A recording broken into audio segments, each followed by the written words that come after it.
Resources Preparedness Executive Order late Friday afternoon, and since that time, now the measure has been virtually ignored by the mainstream media. Now the order essentially gives the President of the United States absolute power over any and all American resources during both times of peace and national crisis. Now this includes, but is not limited to, food and livestock, water, plants, energy, health resources, transportation, and construction materials, and gives the government the ability to, quote, control the general distribution of any material, including applicable services, in the civilian market.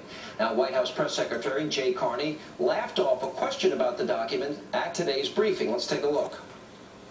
There's been some online commentary suggesting this gives the executive branch power to allocate energy, food, water in either peacetime or wartime. And there are some conservative blogs that are pushing the notion that this suggests the White House is preparing for a war with Iran. Can you explain what this executive order was? Well, I cannot explain that reaction to it. I think it was a fairly standard and routine piece of business. Now, not everybody's laughing about this executive order. In fact, some have suggested this would give the President of the United States the authority to declare basically martial law during times of peace. And to be sure, this is simply the latest string of actions taken by the administration that ignore the basic principles of our Constitution. Joining me now in tonight's edition of The Real Obama, Jay Sekulow from the American Center for Law and Justice, and Fox News contributor Lenny Davis. Guys, welcome back. I'm laughing about it, Sean. How are you? All right, good. Well, let's give a little history here. Jay, we'll start with you because this was actually signed, or similar National Defense Resources Preparedness by Bill Clinton. You have similar executive order signed by Dwight Eisenhower, George W. Bush. But there's a difference. There are some things that changed in this that I think has brought, legitimate criticism and concern. Can you go through that?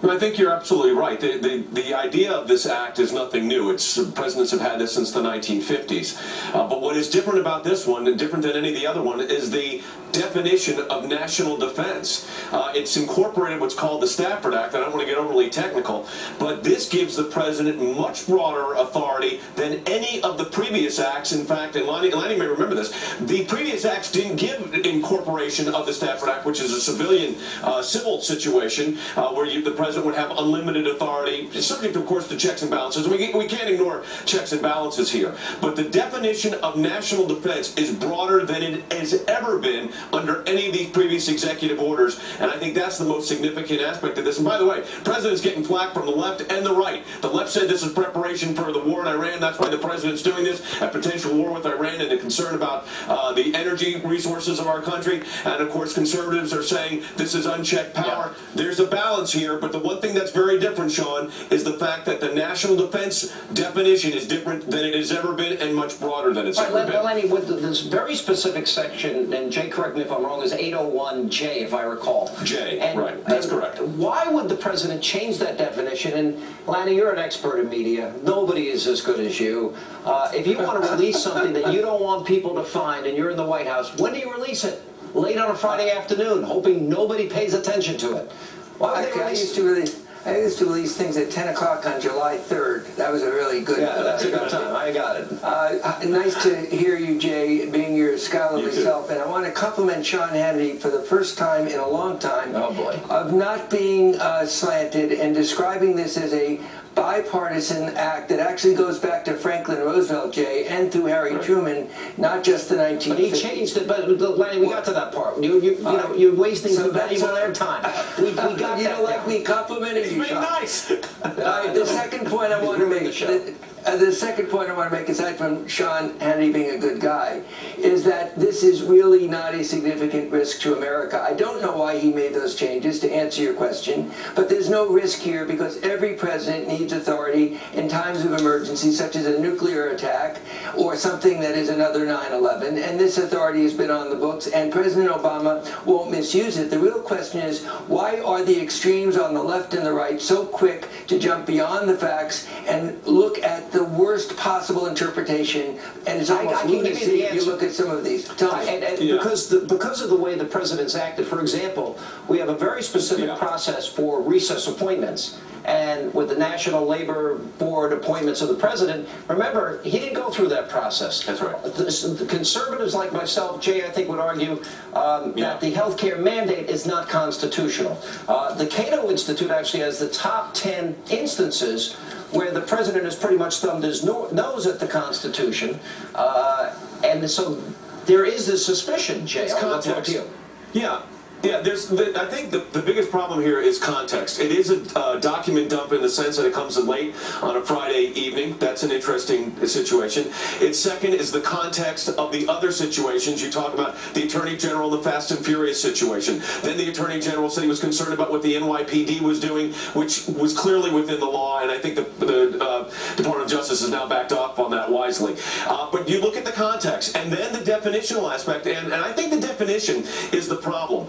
I don't believe, and I agree, that the president could get away with this because, number one, you've got a Congress, you've got an active media, that's why we're here tonight. But you've got to ask yourself, why this overly broad definition of national defense? Why incorporate the Stafford Act, which talks about foreign and national interests and tsunamis and situations which the president would have control over under normal source? But why do you have to expand it in the form of this executive order? That's the concern. Of course, executive orders have been challenged before in court. Let me throw this so that's the thing here. I don't understand the national defense issue. That's the biggest thing. And I think what this is, Woodrow Wilson progressives like yourself, Lanny, one of the things we conservatives have a problem is you guys believe in this concept that the Constitution is a living, breathing document, and so you can ignore issues like checks and balances and separation of powers, like in the case of recess appointments. So I think we're looking at this differently, and that is that in this particular case, does it give a president pretty much impunity to do whatever they want? And why change the definition, considering the president has thumbed his nose at the Constitution in the past? First of all, my point of view is he hasn't thumbed his nose, and if the Affordable Care Act is unconstitutional, let the Supreme Court decide that, not Jay and Mr. Justice Hannity. But most importantly, this is more reflective of the paranoia on the left and the right that's going on in America and polarizing this country so badly. Jay and I, Jay is a conservative and myself as a liberal, are able to exchange views in a civil way with Sean Hannity as a civil moderator. What's going on the Twitter and the internet is lunacy. If you read some of these comments, it's not Jay analyzing this calmly. It's complete lunacy. And nobody is mentioning Ronald Reagan, and I'm only saying that it's the extreme interpretation that causes the polarization in this country, Sean. And the president has never contributed to this by saying Republicans want dirty air and water and want kids with autism, Down syndrome fending for themselves. He's never contributed to this at all. I don't like rhetoric. I don't like the extreme rhetoric. Sometimes I think the president has gone too far, and so has the Republican Congress. And when there was a Republican president, there were recess appointments, guys. So let's be even. Not recess appointments while they were in session. That never happened until Obama. This session was one senator holding the floor. This session was one senator holding the floor, and that was an abuse of the Constitution says recess appointments only when they're in recess, though, and they're not in recess. With one senator coming up, is it possible that the president doesn't even know how much oil the U.S. actually has? A new study appears to be proving exactly that. We're going to help the president get his facts straight before he kicks off his gas price apology tour. That and much more coming up, and Beckel tonight on Hannity. Efficient dynamics.